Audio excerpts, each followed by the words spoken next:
Nasaan na nga ba ngayon si Patrick Garcia? Alam ko na kilala mo ang artistang ito. Sumagi din ba sa isip mo kung nasaan na siya?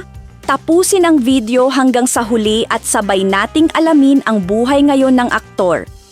Isa siya sa mga pinakasikat na child at teen stars ng dekada 90.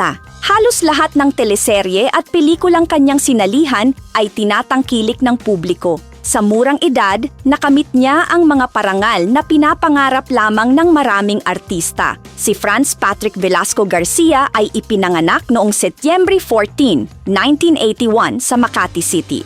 Sa kasalukuyan ay 44 years old. Noong 1992, nagsimula ang kanyang paglalakbay sa showbiz sa sikat na youth-oriented program ng ABS-CBN na Ang TV, kung saan kasama niya ang kanyang kapatid na si Cheska Garcia. Mula pa lamang noon ay kapansin-pansin na ang kanyang natural na talento sa pag-arte at pagpapatawa. Hindi nagtagal, napabilang siya sa Star Circle Batch 2 at mabilis na naging isa sa mga pinakasikat na teen heartthrobs ng kanyang henerasyon. Bukod sa kanyang boy next door image, pinuri rin siya dahil sa kanyang husay sa pag-arte. Isa sa pinakamalalaking tagumpay niya ang pelikulang Madrasta noong 1996, ngunit lalo siyang gumawa ng kasaysayan sa Batang PX noong 1997. Dahil sa kanyang kahangahangang pagganap, nasungkit niya ang Best Child Actor sa FAMAS Awards at Actor of the Year sa Star Awards. Ipinakita nito na hindi lamang siya isang gwapong artista, kundi isa ring seryosong performer na kayang makipagsabayan kahit sa mga veteranong aktor. Mas lalo pang sumikat si Patrick nang maging bahagi siya ng iconic teen drama na Tabing Ilog, kung saan ginampanan niya ang karakter na si James. Kasama niya rito sina Jody Santa Maria at iba pang mahuhusay na artista na naging simbolo ng isang buong henerasyon ng kabataan. Pagkatapos ng Tabing Ilog, sunod-sunod pa rin ang kanyang mga teleserye at pelikula.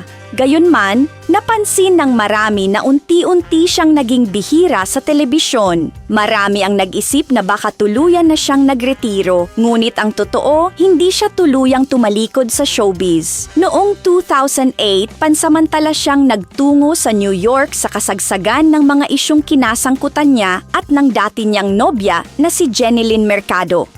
Pagbalik niya sa Pilipinas, nagbago na rin ang kanyang mga prioridad. Mas pinili niyang unahin ang kanyang pamilya kaysa ang sunod-sunod na proyekto.